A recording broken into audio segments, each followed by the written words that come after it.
Alright, so this is the definite tier list for My Hero Ultra Impact for UR characters. We are now doing a PvP tier list as well as a VE Tower tier list. So I don't want to make this video too long, so I won't describe the reason for every single character. Hopefully you guys would understand.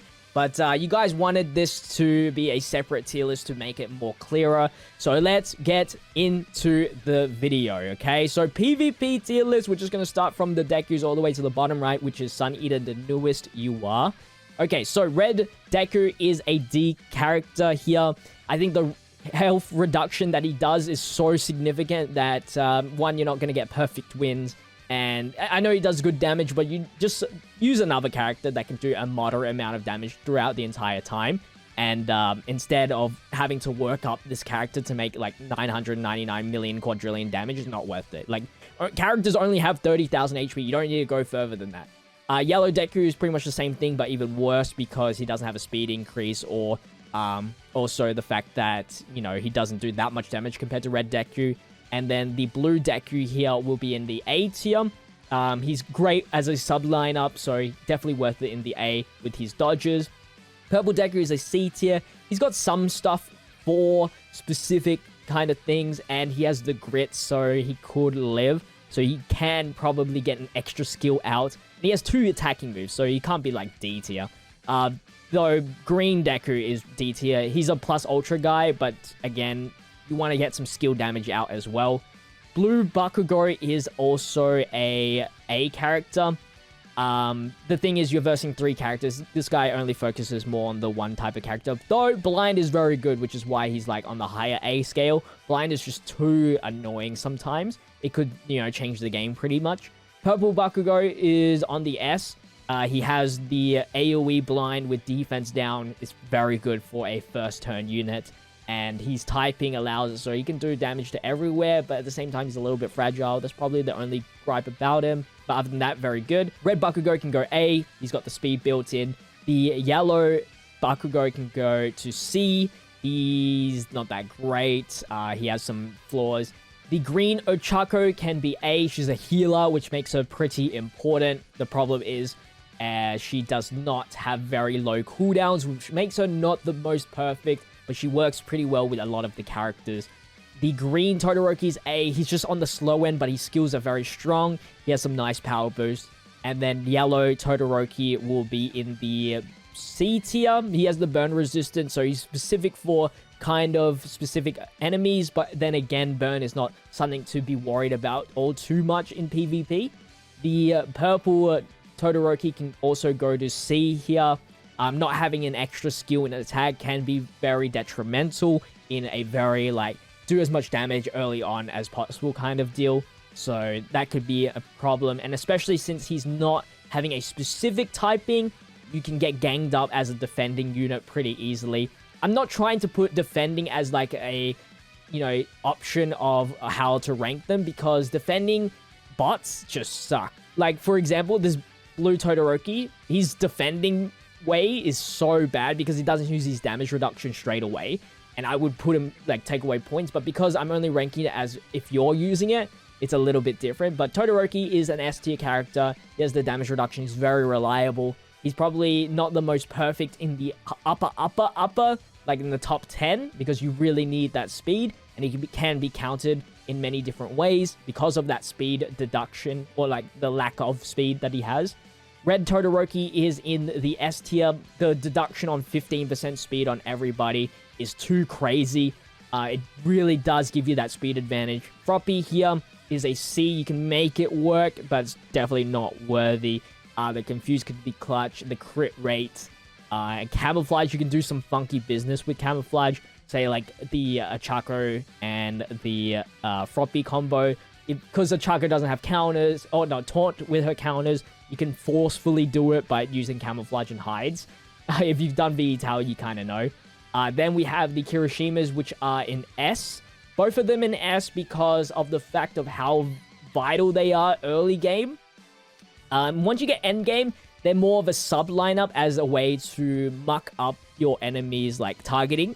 But as a starting unit in the like top tiers, it can be a little bit iffy because you just need that speed bonus.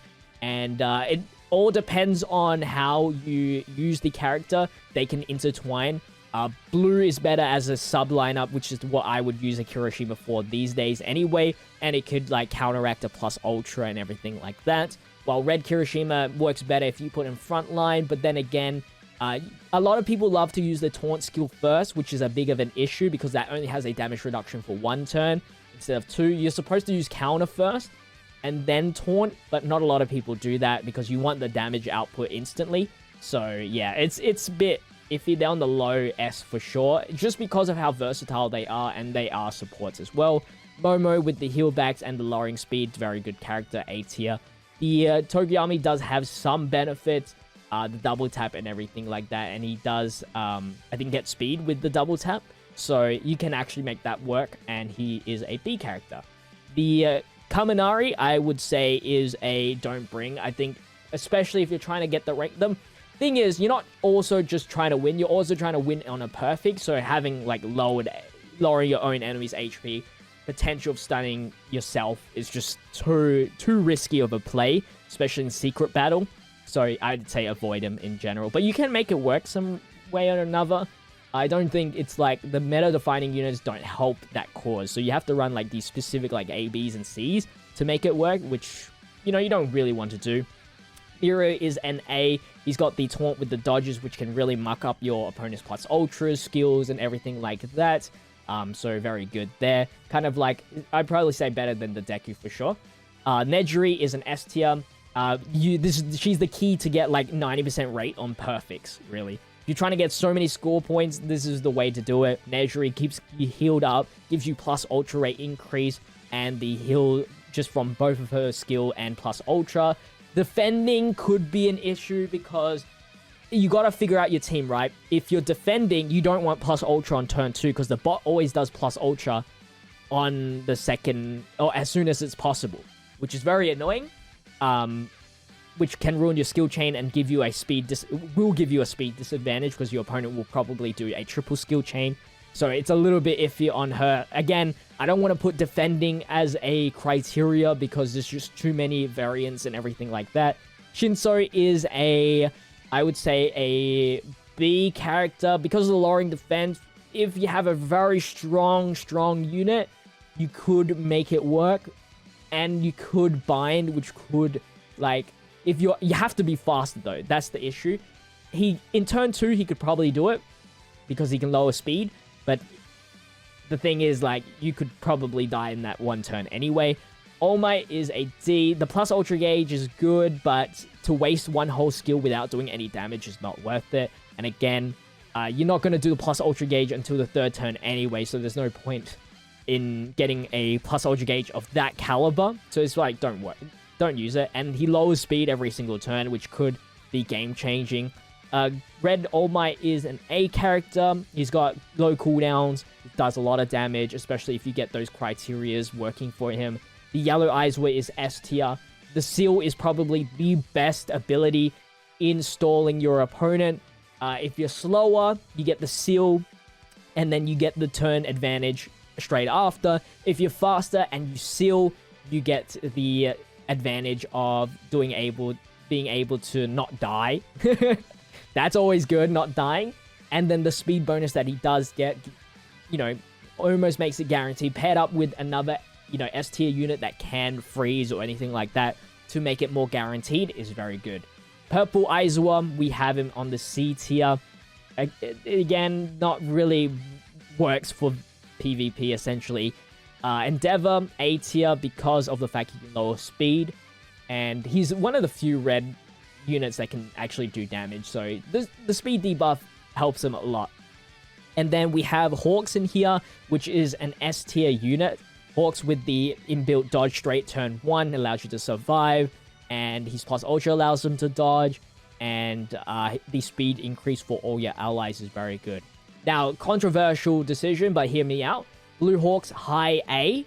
The reason a lot of pro players would probably put him in S. The only reason why he's A is only because he really needs somebody to help him achieve those kinds of benefits that he provides. You know, he has high speed, He has status ailment deflection, which is amazing. I think he just needs to be paired with Aizawa, which is the biggest issue. But Aizawa, Hawks is a top tier team right now with Nejiri to heal back up. He's a very strong unit for sure. Shigaraki, you can make it work, but probably not worth it. C tier. You just need to first pro heroes, and look at how many pro heroes there are on the S tier. There's not many. The red Shigaraki is a B tier. Again, he's got like the issue with the All Might, but he's at least got the dodges built in, and the AoE plus Ultra is very good. I just don't think he is worth it as an A because he's only got one skill to do damage, which is a big factor. The blue Toga I'd probably put in the D because her skill gives her crit rate, which is not even needed. And bleed, although it's a nice skill, just like burn, it's just not game changing enough. I'd say just avoid using her. The Toga is a B. You just need to have that specific unit, aka Ochako or Hawks, to really benefit from her. But if you can benefit from her and give her like consistent dodges, then she could be like an A S tier. All for one, we have B. He might not be the fastest. He's pretty strong though. He lowers skill impact, just survivability reasons. He's going to be there. And he has skill cooldown resets, which is very good. Just to keep on getting the skill chains to get that speed advantage. Overhaul is a... I'm going to give it S. He's a very good subline unit. The regen is very annoying. He lowers power and he can cause fear to all characters, which is so good. With like a triple AoE team, that could be pretty insane. Darby is an A. The double fire burn is just makes him good enough to be in the here, and then he's got the crit rate and the Hellfire. If you can proc that, does actually do a lot of damage. I know because he has crits built in and Hellfire can crit. It's actually very good. And it makes it different to just like burn in general. Because characters, if you're targeting a single character, they don't live for more than 2 turns. So your burn is actually just like a 10% damage instead of a 15% damage.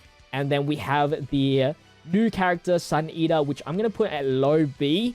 One, because I don't think he works too well. I'll go into details on why. He has a taunt. Now, taunt's good if you can back it up with defense. He has no defense increases. He has no damage reduction. He's one of the slowest characters in the game for URs, which is not good. And the only way to really even up the speed is to get the taunt ability so that his auto skill can work. But the problem is, that's a turn 2 auto skill, pretty much.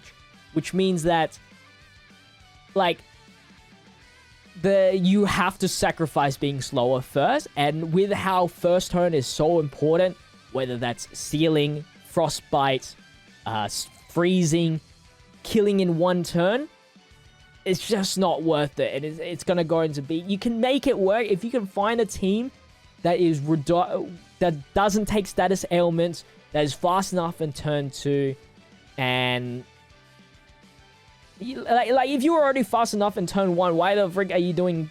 Like, this is only there to counter maybe if you run Hawks, if like the enemy has Hawks or the Todoroki. Like, there's really no case scenario. Even in the sub slot, why would you taunt when the damage multiplier is raising significantly amount that to the point he dies in 1 skill chain?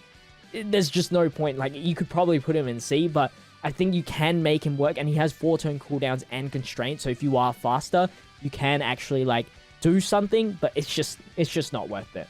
So that's my PvP tier list. Let me know in the comment section what you guys think. Let's look at the VE Tower list here. We're already 15 minutes deep, and we're already here. Now, in future videos, VE Tower will be a white background. The PvP list will be a black background there, just to differentiate the both of them. Now, before we get into the VE Tower list, I want you to know what I am ranking them at, okay? I'm looking at not completing it, but more how many points you could potentially get individually as a character. Because there's too much to calculate in VE Tower to the point where if we're looking at points solo, it varies too much. You know, you have multiple enemies that could give you multiple crits. You have multiple enemies that can give you extra status elements and everything like that.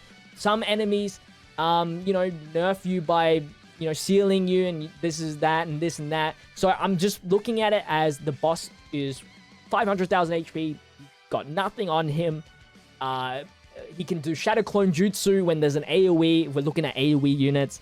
So that's what we're trying to deal here, alright? Now, for the point system, we should go through it. Critical hits, we need to hit a maximum of 20 to get 50 points. If you can hit critical hits at 20 before you kill, that is very important. Technical hits max at 10, so we're going to be looking at technical hits. Now, what counts as a technical hit? Essentially, what I figured out is technical hits are skills, only action skills, or memories that have the word if, essentially.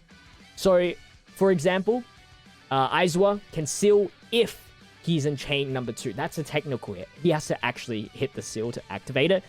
Debuffing, any characters that debuff the enemy speed, power, defense, anything like that is going to be a technical hit. Raising yourself's power and stuff like that do not count unless it has the word if in it, like if using the skill chain, if HP is lower, if HP is higher, okay? I'll kind of like go through each character to reasons why and what is a technical hit.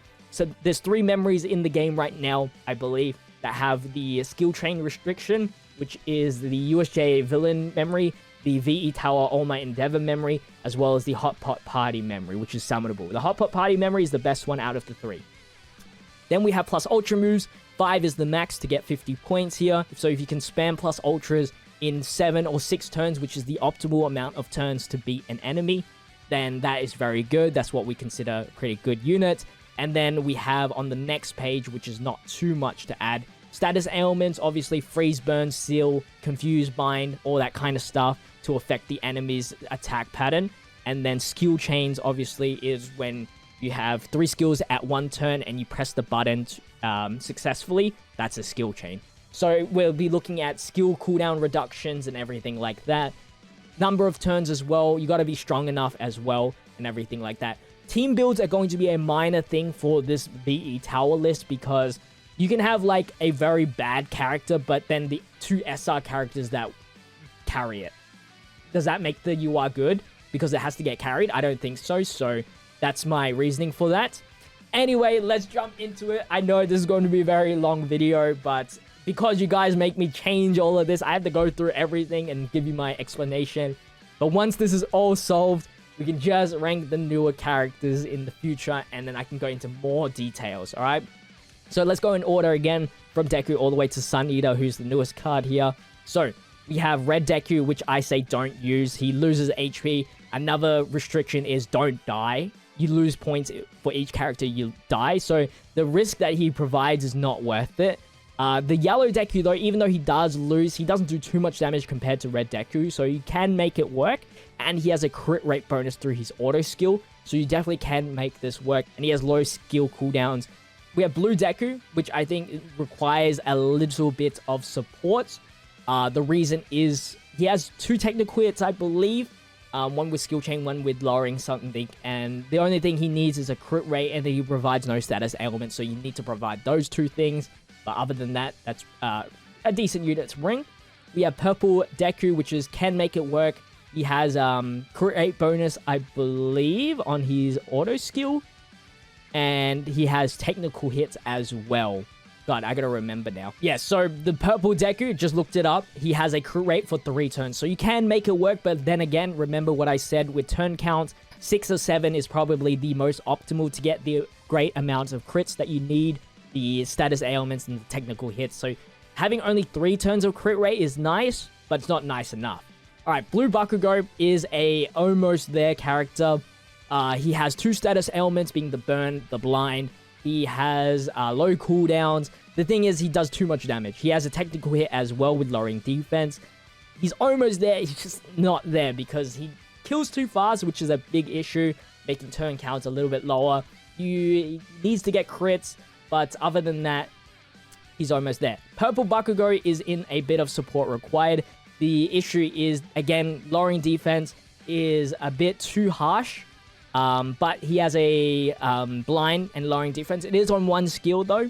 And he just doesn't burn. So he doesn't have 2 status ailments like the Bakugo. But a bit of support is required. You can make him work because it's more easier to bring him and bring 2 SRs. And that way, the SRs will do a little bit extra damage. Hopefully, that will get you to the 7th or 6th turn. And one thing's for sure, the 5-turn, 4-turn cooldown is kind of not that great with the Bakugo. But, and like, again, plus Ultra, you don't want to lower defense. That's like one of the bad things, is that for certain bosses, lowering defense just suck because you just kill too fast.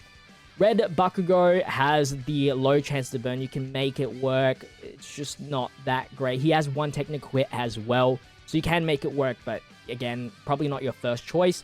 The yellow Bakugo is going to be in the B tier. He has crit rate for all allies, making him the best of the Bakugos for crits, but he just has no status ailments. They took all of his status ailments that he could possibly get in favor of some crit rate and 1 technical hit.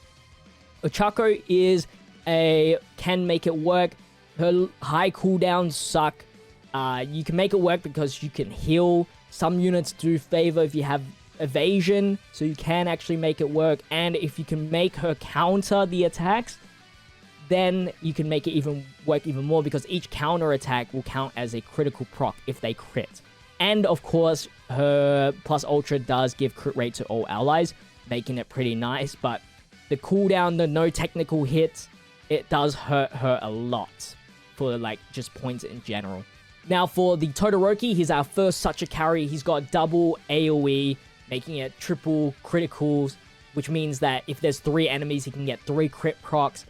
Freeze burn on his plus Ultra, freeze on one of his skills, burn on his other skill, with the decent chance of mediums, and he has 1 technical hit. He just provides too many points for you, which is amazing. And the only thing he's lacking is critical hits, which you can do through memories. Then we have the yellow Todoroki, which is also an S tier. He's got the burns through all 3 skills, which is amazing. He provides himself with a crit rate for his auto skill, as well as his plus Ultra, and he has 1 technical hit as well. Again, maybe burning's a little bit too strong, but it's still great because, you know, you can get so much status ailments, and him alone can get you the 5 status ailments that you need.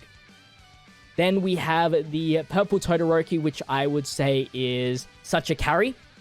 He has the burn, he has the freeze, he has the critical rates. He has the most critical rate out of the bunch of Todoroki. He's getting 50% through his action skills alone, and he can get some plus Ultra Gauge really fast, so he is pretty good. I would say S tier, low S. I wouldn't say that he's as good as these two, because you can make up crit through memories rather than status ailments, but yeah, low S should be pretty worthy for him.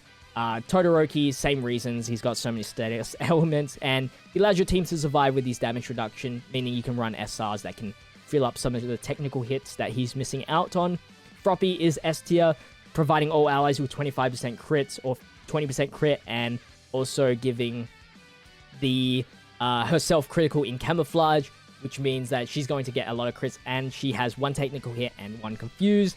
The Kirishimas will go into B. They're great for the counter crits, and then they're great for just tanking some fragile units that might help you out for status ailments, for technical hits and stuff like that. Momo, same reason for the Kirishimas. They might not provide points in general, but outside in terms of team builds, she works because she can give the heal back, making your other units survive. The lowering speed is a technical hit, and the plus Ultra Gauge is another way of getting extra points. The Tokuyami is a B unit here. He has lowering defense, which is a technical hit. Double tap is a way to get extra crits, but he doesn't have crits inbuilt, so you do have to work that in, and no status ailments as well. Mirio, I would say, is a B. He can get crit rate. The thing is, he taunts when he gets the dodge, which means that, well, he taunts like and gets dodge on one of his skills, and then if the opponent has a multiple hit skill, then his crit rate disappears, which is very annoying. Or if an opponent does a skill attack and a normal attack, your crit rate is disappeared. So you can make it work. It's a bit of support required. I would say recommend would be like having a freeze unit, a seal unit, or somebody to restrict the opponent's attacks to the point where you can still keep your evasions for a few turns at the very least. Nejuri, same reason as Momo. Bit of support required. She can heal, she can provide plus Ultra Gauge, and 1 technical hit, essentially. Now, Shinso is a S tier. He has the double technical hits, the Confuse, the Bind. That's all you need to know. He has a lot of stuff going for him. All Might can make it work, actually, the plus Ultra Gauge, if that's what you're missing. I think deduction in speed and the attack doesn't matter too much in VE Tower. The red All Might is in the bit of support required. You can get technical hits at 4 turn cooldowns each. You just need to have the units to provide the crit down, the skill down, and stuff like that. So that's about it. And that's All Might. Aizawa is almost there. The problem is one of his skill is not a technical hit. And because we're looking at points and not just clearing the event, the thing is, cleansing buff is the least important thing right now when it comes to point value. Like, cleansing buff does nothing in point value. So we're just looking at the low cooldowns and the ceiling being one of the most defensive abilities to have. And that's about it. You have to get him crit rate and stuff like that. The purple Aizawa is an S tier unit. He just has better stuff. He has Bind. Well, Bind's not better than Seal, but Bind is a status element. He has technical hits on both of his skills. He has critical rate for himself and 1A students, so you can fit him in more teams and get more points in general. Next up is Endeavor. He is an S tier, just like the yellow Todoroki. He has 2 technical hits with like 3 chances to burn, which is amazing. Hawks is can make it work. I would say probably the lowest of the Hawks because he can provide double tap, so that's an extra chance of critty. But the problem is it's a random character that he can provide it to. So because it's not guaranteed of the character that you want, it can be a little iffy. Blue Hawks can make it work. He has the lowest cooldowns of everyone. So if you can have units that can match his 3-turn cooldowns, you can get a lot of skill chains going pretty early. And he has 1 technical hit. So you can make it work. Not recommended. Purple Shigaraki is a bit of support required. It's not that he could be A, but because he's like conditioned based on versing a pro hero, means his versatility is not there. So I will put him at a bit of support required. And then we have the Shigaraki Red. I'd say don't use. He has the plus Ultra Gauge increase, but other than that, all he does is plus Ultra and he has 1 technical hit.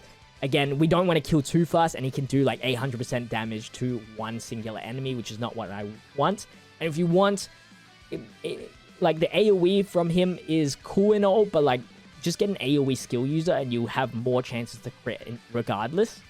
The blue toga is almost there. The thing is that her 1 technical skill is based on the medium RNG, and she does have the crit rate increase, but yeah, she has a crit rate increase for 20%, 2 bleed options, as well as a potential technical hit. So not the greatest, and her skill cooldown on the crit rate is pretty high. So you're probably only going to get her crit rate increase once. You probably need to pair her up with somebody that can reduce her cooldowns to really work, or a specific villain team build for sure. The green toga, though, is an S tier. The difference between the green toga is that even though green toga needs the evasion buffs that she gets when, evade is active matters very little. Like, when she gets evasion, she gets a 30% speed bonus. We don't care about that in VE Tower. She gets 2 bleed chances from her skill attacks, which is better than having a bleed chance on her plus ultra. If you have the enemy at 1A student, that's a technical hit, and she has a medium chance on the bleed on her other skill, which is another technical hit. So she has 2 technical hits, 2 bleeds, and she increases her own crit rate through the plus ultra as well, making her more versatile than the blue toga. The purple all-for-one is on the almost there. He provides crit rates to all of the League of Villains units, so that's why he's not in such a carry. He has 1 technical hit, and he has skill cooldowns reduction. That's the most important thing, and it's why he's on A. You can get a lot of skill back really quickly. So that's why he's an A. Other than that, he doesn't provide any, not much technical hits. You have to fix him up with the memory. And then also, his crit rate does not provide it to himself, which sucks. But he has an AoE skill as well. and he has some defensive skills. The AoE skill reduces enemy skill damage outputs, which is great. But yeah, not a perfect unit for sure. Overhaul is an S tier unit. He has Fear, Bleed. He can heal himself back up. He has technical hits on both of them. One of them lowering defense, one of them lowering attack. And yeah, just an amazing unit for surviving and everything like that. You'll see all the top players using Overhaul because of that reason. We have the Green Deku, which is a don't use. I don't even think he has any. He may have one technical hit, but he's a plus ultra guy, which, you know, probably lowest of the priorities. Then we have Kaminari. I would say almost there. He provides a lot of points to your team, but based on what your team is, it can be an issue, right? One thing's for sure, he damages all your allies, which can make you die, which is not what you want. And then if you do paralyze your own self, that could lose you on potential points because you can't do like a skill chain or something like that for 2 turns. And then, but other than that, he does have paralyzed through his plus ultra, which is a status ailment, paralyzed from his first action skill. He has 2 technical hits, and so he's providing a lot of points, but you have a big risk factor, which is why he's on almost there. Then we have Red Todoroki, which is almost there. He's just lacking critical, but he's the same as the other Todorokis with all these different status ailments. And the status ailments that he provides aren't the best. Frostbite is not good for PvE because they don't even skill chain anyway, so not really that worthy. But it could work out for you because Frostbite doesn't do any damage to your opponent. So if you're trying to survive for that extra turn, like if you're trying to let the enemy survive for the extra turn to do a plus ultra like the next turn later, it could help out. But the freeze mechanics on the other Todorokis guarantees you a crit, so it's like a trade-off. And I think freeze in general is better for VE Tower. Darby here is an S tier unit. He has crit rate increase through his auto skill. He has double burn, triple burns, and everything like that. So he's got all the effects that the yellow Todoroki does. But yeah, with some crit rate inbuilt with him. Like, it's kind of nasty. And then the yellow Sun Eater is such a carry for now. I haven't used him, but based on his numbers, he has 2 technical hits. He has 2 status ailments and low cooldowns, making him pretty good. 4-turn cooldowns is pretty nasty. And yeah, that's going to wrap it up for the VE Tower stuff. Hopefully you guys did enjoy. That's my VE Tower rankings for the month of April based on points. And this is my PvP tier list for April 2022. Hopefully you guys did enjoy. This was a longer video, but hopefully they will get shorter as time goes on, because now I hope nobody's going to tell me, man, you should make a USJ via tier list. No, not doing a USJ tier list. Alright, so VE Tower PvP is probably the extent I will do for these tier lists and nothing else, since they are the true endgame content stuff. Anyway, that's going to wrap things up. Hopefully you guys did enjoy. If you did, make sure to leave a like, comment, and subscribe to the channel with the notification bell on so you don't miss out on the daily content. Check out my social medias linked in the description. With that said, I'll see you guys in the next one. Stay healthy, stay safe, stay fizzy. Peace out.